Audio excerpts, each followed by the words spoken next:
So I journaled every single day during the pandemic, and this is the result. So in this video, I'll share everything that I learned and everything that has helped me deal with this very different year.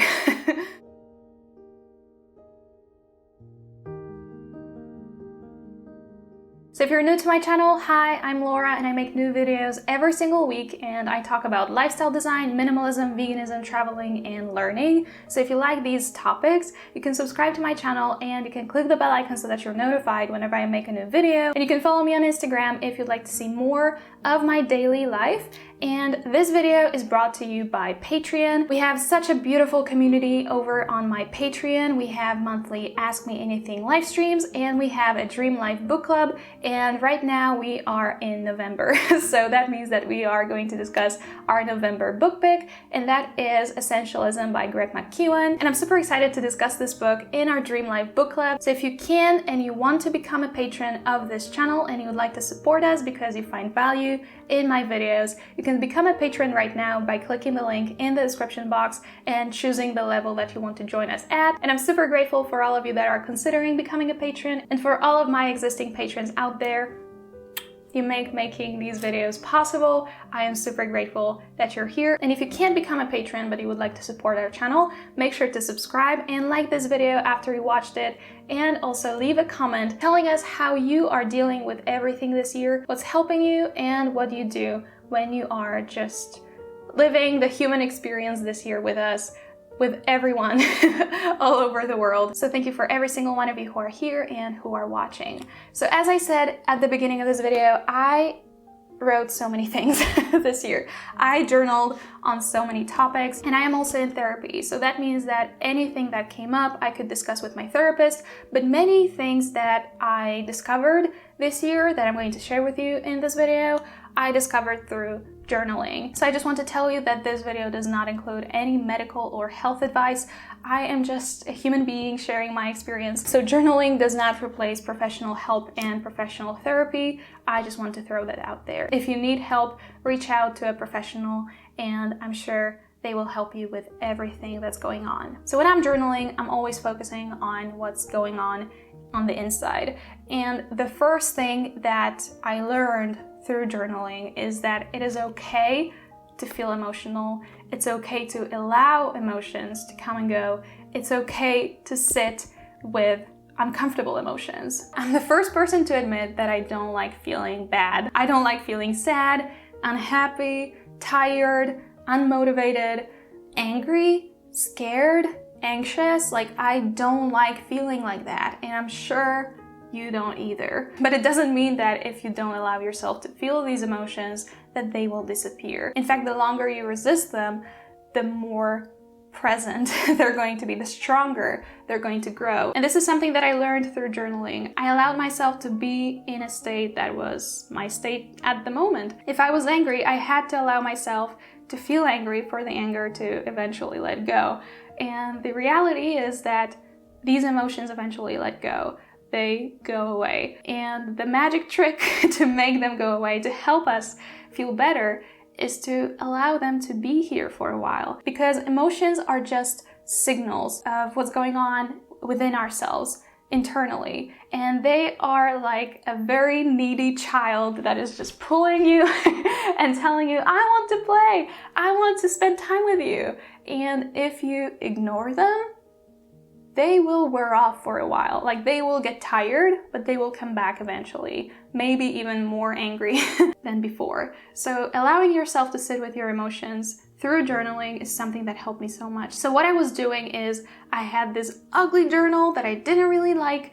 And anytime I felt anxious or angry or just hopeless or helpless, I would write everything that made me feel that way in that journal. And I would just allow myself to bring these emotions in, sit with them for a while, no matter how uncomfortable they would be, and then let them go. And that has helped me so much. And the act of writing things down, the act of writing everything that makes you angry down, is something that can help you release these emotions. Another thing that happened is that I learned how to be my best friend.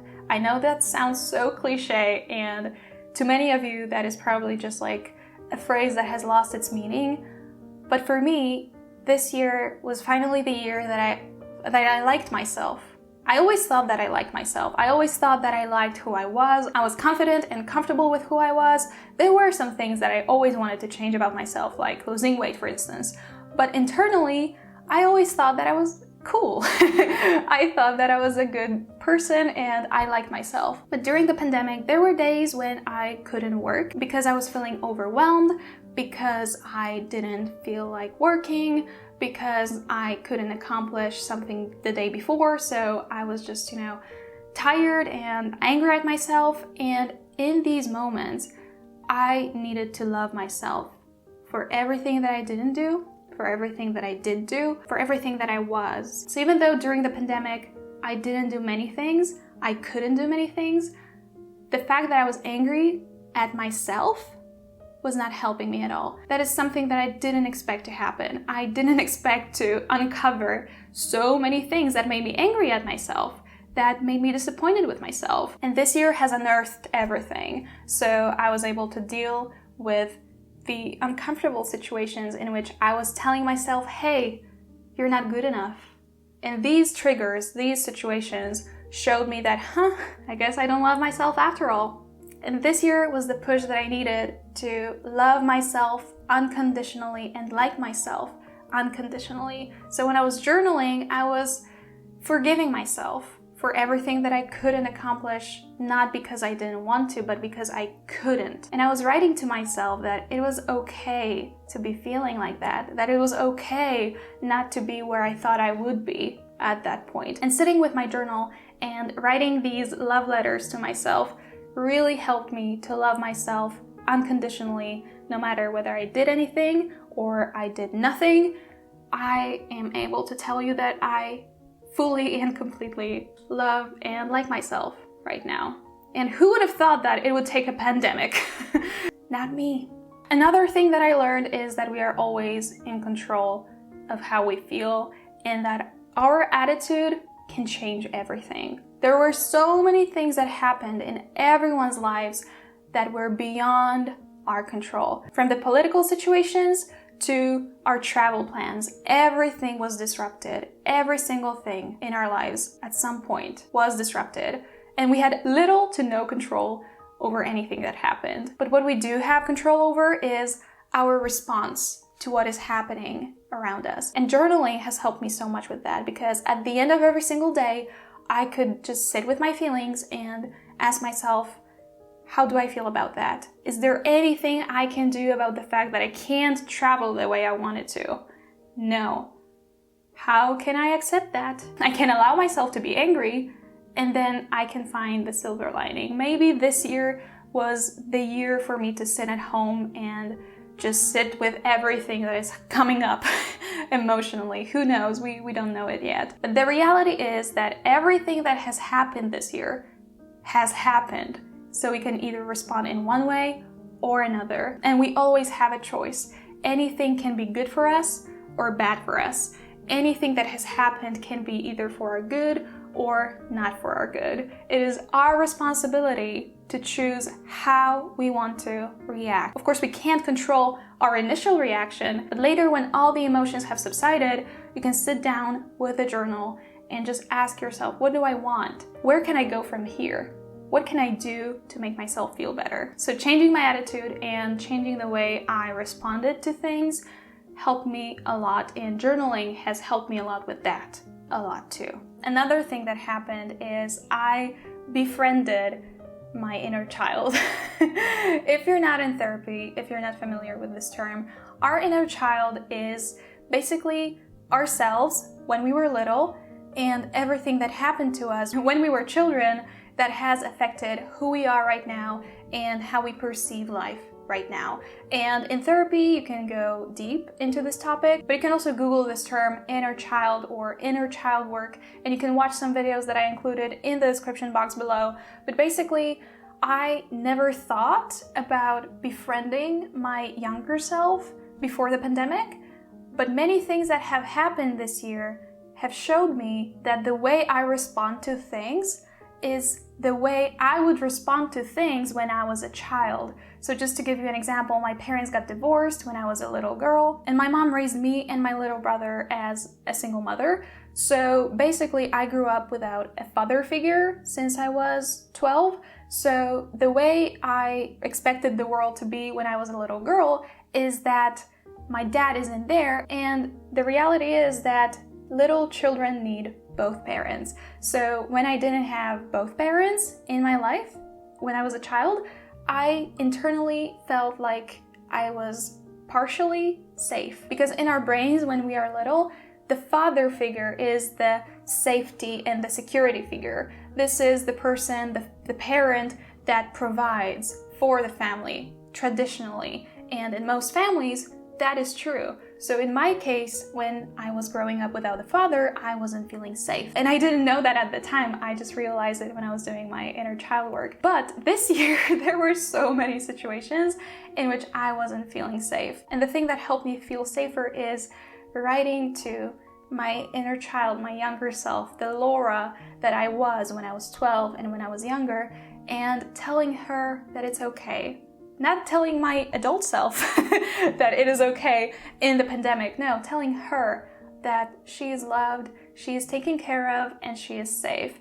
And this is something that is a lot of work, like inner child work is a lot of work. But I told you at the beginning that I was journaling a lot, and literally this journal and this journal right here are my inner child work journals. And I wrote so many letters to my younger self, telling little Laura that it is okay. She is safe. I got her.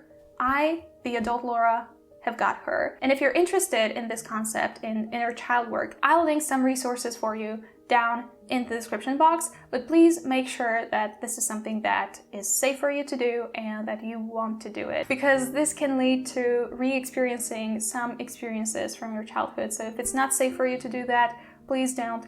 But journaling can help you befriend the child version of you, the person that you were when you were 10, 11, 12. And this is something that I didn't know that I would be doing during the pandemic. And I have so many love letters to my younger self that I wrote, and I'm so grateful for that. And the final thing that I learned is that not every single worst case scenario is the end of the world. And let me explain, because I don't want to come off as tone deaf. And I'm aware that there are so many tragedies that have happened this year. And I know what it's like to experience the loss of someone you love and what it's like to lose your job. I just want to acknowledge that, and I am not talking about very extreme situations that many of you have probably gone through this year.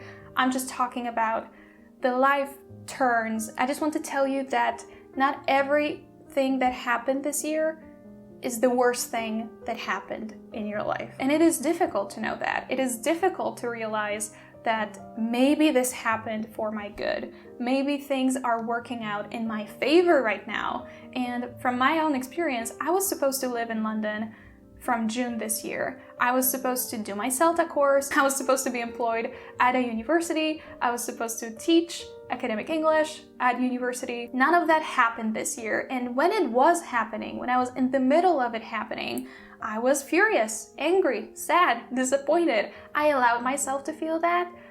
But now, looking back on it, I realized that maybe it was meant to be.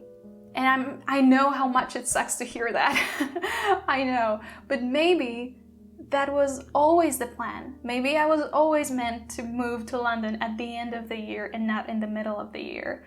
Maybe I was protected from something. So maybe the thing that happened to you this year is not the end of the world. Maybe at some point you'll be able to look back on it and say, oh, I guess it was for my good. I guess it worked out in my favor. And if you want to do that, you can journal on it and you can ask yourself, is there anything positive about the situation that I'm in right now? Is there a chance that it is for my good? That I didn't get what I wanted? That I lost this job? Maybe I can do something else with my life right now. And again, I'm not talking about extreme situations, but if something happened to you that you think is just the worst case scenario, maybe it isn't. Just try to write it out, try to journal on it, sit with that, and see if there is anything that you can do about it to feel better about it, about this situation, but also maybe there's something real, that is positive about your circumstances. And look, at the end of the day, we are all going through this experience. I have no idea where you live right now. I have no idea what you've gone through, but I can tell you that this year wasn't good for me in terms of getting everything I wanted, and I'm planning on doing a video that is going to be a recap of this year for me. So everything that I did or didn't do this year. And if you would like me to make this video, please like this video, and that will show me that you would like me to create this end of the year summary overview video. But I haven't accomplished so many things. So many things went wrong this year for me, but also so many things went right for me. I did so many things that I wasn't expecting to do. I did so many projects. I had so many career endeavors. I created so many videos that I wasn't expecting to make. I allowed myself to feel whatever I was feeling, and I allowed myself to do everything day by day. And journaling helped me a lot with that. So in the description box, you will find some journaling prompts that hopefully will help you get through the year. And I do hope that you will feel better, because we all deserve to feel better no matter our circumstances. Leave a comment telling us what helps you get through these very difficult times, and subscribe to my channel if you haven't already. Follow me on Instagram if you'd like to see more of my daily life, and you can become a patron of this channel if my videos help you. Thank you so much for watching. Stay safe, stay strong. I know you've got this. Thank you so much. I'll see you in the next video. You got it.